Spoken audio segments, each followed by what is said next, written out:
नमस्कार, मेरे चैनल में आप सभी का स्वागत है। मैं डॉक्टर अंजू ओझा आज आपको कृषि को प्रभावित करने वाले प्राकृतिक कारकों के बारे में बताने जा रही हूँ। ये जो हमारा विषय है वो कृषि भूगोल से संबंधित है और कृषि भूगोल का अध्ययन जो है एमए फाइनल ईयर में किया जाता है। तो ये जो टॉपिक है वो एमए के विद्यार्थियों के लिए बहुत ही इम्पॉर्टेंट टॉपिक है। कृषि को प्रभावित करने वाले प्राकृतिक कारक कौन कौन से हैं और ये जो प्राकृतिक कारक हैं वो बहुत ही विस्तृत अध्ययन है, इसलिए इसका हम विभिन्न पार्ट्स में इसका अध्ययन करेंगे। तो आज हम बात कर रहे हैं कृषि को प्रभावित करने वाले प्राकृतिक कारकों का भाग प्रथम।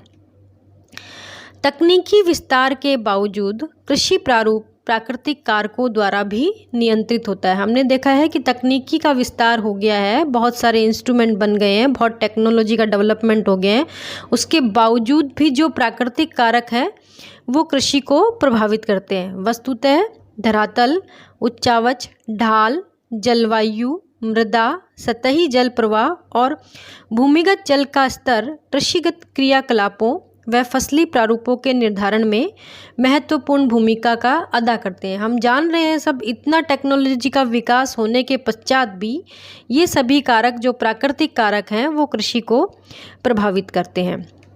यहाँ हम देख रहे हैं कृषि को प्रभावित करने वाले प्राकृतिक कारक कौन कौन से हैं। तो नंबर 1 है भू प्रदेश, धरातल और ऊंचाई। नंबर 2 जलवायु। नंबर 3 तापक्रम। नंबर 4 सूर्य प्रकाश। नंबर 5 पाला। नंबर 6 आर्द्रता। नंबर 7 अनावृष्टि और नंबर 8 मृदाएं। ये कुछ 8 प्राकृतिक कारक हैं जो कृषि को प्रभावित करते हैं मुख्य रूप से। यहाँ हम देख रहे हैं मृदा को प्रभावित करने वाले कारक। तो मृदा जो है एक मुख्य कारक है प्राकृतिक कारकों में और मृदा को भी प्रभावित करने वाले कुछ कारक हैं। मृदा का मूल तत्व है जलवायु, जैविक पदार्थ, स्थलाकृति, भूमि उपयोग और काल। ये सारे कारक जो हैं वो मृदा को प्रभावित करते हैं। अब हम बात करते हैं भू प्रदेश, धरातल और ऊंचाई, जो कि पहला कारक है। कृषि प्रारूप अत्यधिक रूप से भू प्रदेश, धरातल के स्वभाव और उसकी ऊंचाई नीचाई पर निर्भर देखे जाते हैं। जैसे धान की खेती समतल खेतों में संभव होती है, जबकि चाय के बागानों के लिए ऊंचा नीचा धरातल जहाँ पानी रुका नहीं रह सके चाहिए। ये हमने देखा है कि धान की जो खेती है वो समतल खेतों में ही संभव है, क्योंकि यहाँ हम ऊंचाई नीचाई का प्रभाव देख रहे हैं खेती पर, जबकि चाय के बागानों के लिए ऊंचा नीचा धरातल जहाँ पर पानी नहीं रुकना चाहिए, ऐसा क्षेत्र हमें चाहिए। यहाँ इस स्लाइड में आप देख रहे हैं कि चाय के बागान दिखाए गए हैं, जिसमें ये आप देखिए कुछ ऊंचा नीचा धरातल हमें दिखाई दे रहा है। ये चावल की खेती है जो कि एकदम समतल क्षेत्रों में की जा रही है। नारियल के बागान कम ऊंचाई वाले धरातल पर पाए जाते हैं, परंतु सेब के बाग उष्ण व उपोष्णीय क्षेत्रों में समुद्र की सतह से 1500 मीटर अधिक ऊंचाई के भूप्रदेश में सीमित है। इसके अतिरिक्त फसलों की कृषि संभवतः ही कहीं 3500 मीटर से अधिक ऊंचाई के प्रदेश में संभव होती देखने को मिलती है। तो हम ये देख रहे हैं कि नारियल के बागान तो कम ऊंचाई पर मिलते हैं, लेकिन सेब के बागान जो है 1500 मीटर के अधिक ऊंचाई प्रदेश में ही सीमित है। इसके अलावा 3500 मीटर के बाद में जो कृषि है वो संभवतः हमें देखने को नहीं मिलती है। यह आप देख रहे हैं इस स्लाइड पर नारियल के बागान को दर्शाया गया है।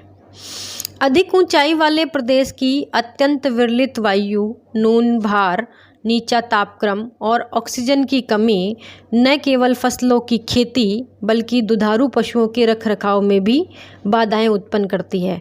तो अधिक ऊंचाई पर क्या होता है, एक तो खेती तो होती नहीं है, उसके अलावा साथ साथ में पशुपालन भी जो होता है वो भी बहुत मुश्किल हो जाता है।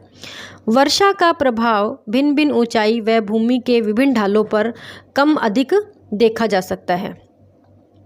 ऊंचाई के अतिरिक्त भूमि का स्वभाव, उसके ढाल का रुख, धरातल आदि भी कृषि कार्य को प्रभावित करते देखे जाते हैं। तो सिर्फ ऊंचाई ही जो है वो कृषि को प्रभावित नहीं कर रही है, उसके अलावा भूमि का स्वभाव, ढाल, उसका धरातल भी उसको प्रभावित करता है। भूमि क्षरण और अवनालिका कटाव से उत्पन्न गलीदार भूमि खेती के अयोग्य होती है। यानी जो भूमि ऐसी भूमि है जो बंजर भूमि है या कटाव से या उसमें रेवाइंस बन गए हैं, नालियाँ बन गई है, वो खेती के अयोग्य होती है। अब हम बात कर रहे हैं दूसरा कारक जलवायु। अनेक प्राकृतिक कारकों में जलवायु कारक विशेष महत्व का है, जो कि प्रदेश के कृषि प्रारूपों व भूमि उपयोग को निर्धारित करता है। यानी कृषि को प्रभावित करता है और भूमि का किस तरह से उपयोग किया जाए ये जलवायु प्रभावित करती है।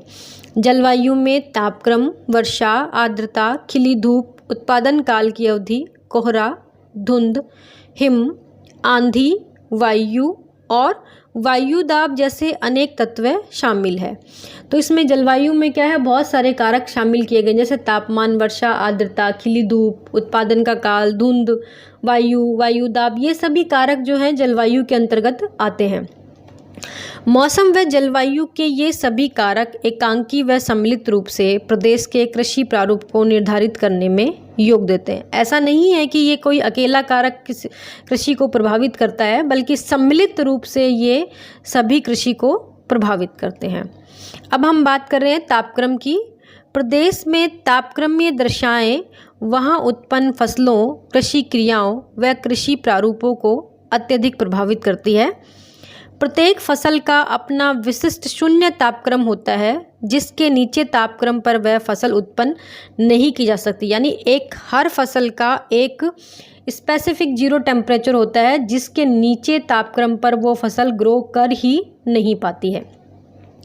इसी प्रकार अनुकूलतम तापमान पर पहुंचकर वह उपज श्रेष्ठतम होती है। यानी एक तापमान अनुकूलतम तापमान होता है, अनुकूलतम तापमान पर वो फसल जो होती है अधिकतम उपज देती है या अधिकतम ग्रो कर पाती है। अतएव फसल के जीवन काल में बीजारोपण, स्फुरण, पल्लवन, फलन आदि स्थितियों में विशिष्ट शून्य और अनुकूलतम तापमान पर दृष्टि रखना आवश्यक हो जाता है। यानी क्या है कि अनुकूलतम तापमान पर फसल जो है अधिक उपज देती है, लेकिन फसल के जीवन काल में बीजारोपण से लेकर उसके फलन तक की जितनी भी स्टेज है उनमें एक विशिष्ट तापमान होता है, उसी तापमान पर वो ग्रोथ कर पाती है।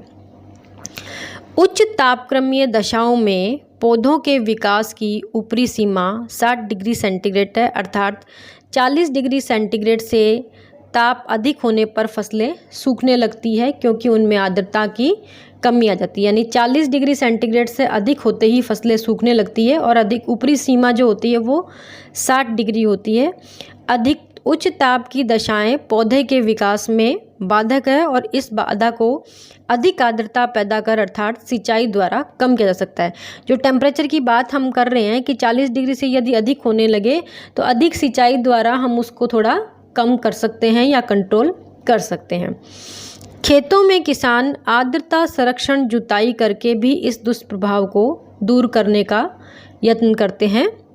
इस कारण से ही चाय के पौधरोपण को सिल्वर ओक वृक्ष के साए में कर सूर्य की सीधी किरणों से बचाकर सुरक्षा प्रदान करते हैं। तो जो चाय के बागान हैं उनमें चाय के पौधों को सिल्वर ओक वृक्ष के साए में उगाया जाता है, ताकि सूर्य की सीधी किरणों से उनको बचाया जा सके। उच्च तापक्रम के विपरीत फसलों की न्यूनतम ताप सीमा भी होती है। अत्यधिक शीत व जमाव बिंदु पर नीचे उतरकर तापक्रम का दुष्प्रभाव बीजों के अंकुरण, पौधों की वृद्धि, परिपक्वता और फसलों की उत्पादन मात्रा पर पड़ता देखा जाता है। ये नहीं कि अधिकतम तापमान सीमा को ही वो फसल बर्दाश्त ना कर पाए, जबकि न्यूनतम ताप सीमा होती है उससे कम तापमान पर भी फसलें जो हैं वो ग्रो नहीं कर पाती हैं।